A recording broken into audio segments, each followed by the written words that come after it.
சட்டமன்ற உறுப்பினர் திரு அன்வர் ராஜா செய்தியாளர்களை சந்தித்து வருகிறார். அந்த காட்சியை நேரலையில் பார்க்கலாம். தலைவர் தேர்தல்ல யாரை நீங்க ஆதரிக்க போறீங்க? பாஜக நீங்க ஆதரிக்க போறீங்களா அல்லது காங்கிரஸ் நிறுத்தக்கூடிய வேட்பாளரை ஆதரிக்க போறீங்களா? சார் நாங்கள் யூபிஏலையும் இல்லை, என்டிஏலையும் இல்லை. யூபிஏ கூட்டணியிலையும் நாங்கள் இல்லை, என்டிஏ கூட்டணியிலையும் நாங்கள் இல்லை. போட்டியில் நாங்கள் இல்லை. நாங்கள் மூணாவது பெரிய கட்சி. இந்த கட்சி எங்களுடைய கட்சி யாரை ஆதரிப்பது என்பதை எங்கள் கட்சியினுடைய உயர்மட்ட நிர்வாகிகள் கூடி முடிவெடுத்து உரிய நேரத்தில் அறிவிப்பார்கள். ஓபிஎஸ் அணி ஒரு 10 எம்பிக்களை வச்சிருக்காரு. அதே மாதிரி டிடிவி தினகரன் அப்படின்னு சொல்லிட்டு இப்போ ஒரு 5 எம்பிக்கள் அவருக்கு ஆதரவா இருக்காங்க. மீதி இருக்கிறவங்க எல்லாம் எடப்பாடிக்கு ஆதரவா இருக்காங்க. இப்படி இருக்கும்போது ஒருங்கிணைச்ச ஒரு நீங்க சொல்றது இன்னைக்கு. ஆமா, இன்னும் இப்ப ஜனாதிபதி தேர்தலுக்கு எவ்வளவு நாள் இருக்கு? இன்னும் சில ஜனாதிபதி தேர்தலுக்கு எவ்வளவு நாள் இருக்குன்னு கேட்கிறேன். இன்னும் குறிப்பிட்ட ஒரு 10-15 நாட்கள். அதுல என்ன எது வேணாலும் நடக்கலாம்ல, கொஞ்சம் பொறுத்து இருந்து பாருங்க. ஓகே, எது வேணா நடக்கலாம்னா இப்ப உங்களுடைய தரப்பு நீங்க டிடிவி தரப்புல நீங்க ஆதரவு இருப்பீங்களா இல்ல எடப்பாடி பழனிசாமி தலைமையில நீங்க சார், நான் பல தடவை சொல்லியிருக்கேன். நீங்க என்னுடைய டிவி பேட்டிலாம் பார்த்துருப்பீங்கன்னு நினைக்கிறேன். நான் அதிமுக, அவ்வளவுதான் சார். அப்ப தனித்தனியா சந்திக்கிறத நீங்க எப்படி சார் பாக்குறீங்க? டிடிவி தினகரனையும் சந்திக்கிறாங்க, சில எம்எல்ஏக்கள் தொடர்ச்சியா ஓ பன்னீர்செல்வத்து கூட இருக்கிறவங்க அவங்க தனியா இருக்காங்க, எடப்பாடி பழனிசாமியை தனியா சந்திக்கிறாங்க. 3 பேரை தனித்தனியா சந்திக்கிறத நீங்க எப்படி பாக்குறீங்க? இது ஒரு மரியாதைக்கான சந்திப்பு சார்.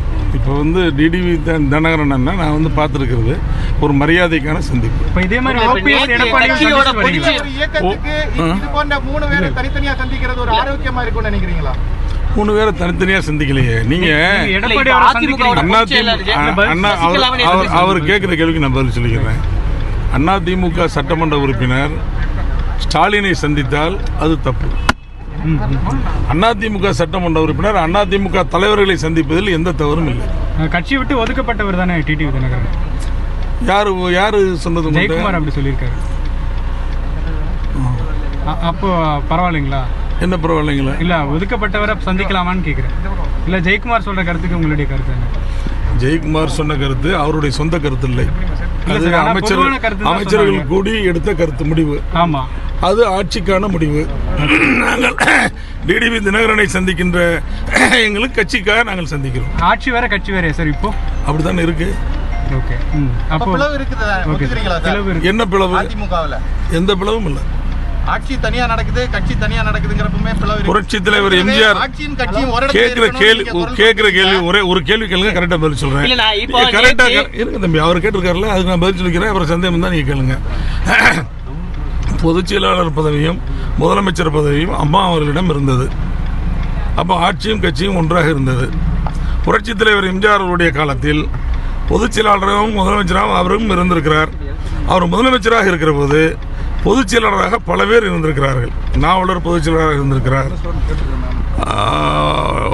நம்முடைய பாவு சண்முகம் பொதுச் செயலாளராக இருந்திருக்கிறார். ராமானந்தம் பொதுச் செயலாளராக இருந்திருக்கிறார். அப்போது கட்சி வேறு ஆட்சி வேறாகத்தான் இருந்தது. புரியுதா? இப்ப அதனால் கட்சிக்கு சின்னமா தலைமை இருக்கிறார்கள், ஆட்சிக்கு எடப்பாடி பழனிசாமி தலைமை இருக்கிறார். அவ்வளவுதான். இல்ல இப்ப நேத்து அதிமுகவோட பொதுச்செயலாளர் சசிகலாவை சிறையில போய் சந்திச்சுட்டு வந்திருக்காங்க.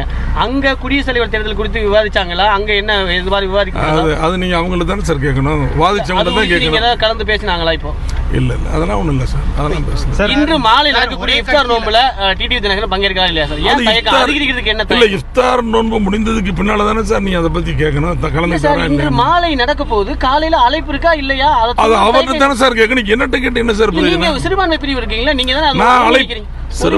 சிறுபான்மை பிரிவுங்கிறது அந்த ஃபங்க்ஷனை நடத்துறவங்க, அழைப்புதல் கொடுக்கறவங்க வேற சார். நீங்க பாஜகவை ஆதரிக்க தயாராக இருக்கீங்களா? பாஜகவை ஆதரிக்க தயாராக இருக்கீங்களா? பாஜகவை ஆதரிக்கவும் தயாராக இல்லை. யூபிஏ நம்முடைய என்டிஏ ஆதரிக்கவும் தயாராக இல்லை. எதை ஆதரிப்போம் என்பது இப்போது நாங்கள் முடிவெடுக்கவில்லை. எங்களுடைய தலைவர்கள் தான் முடிவெடுக்க வேண்டும்.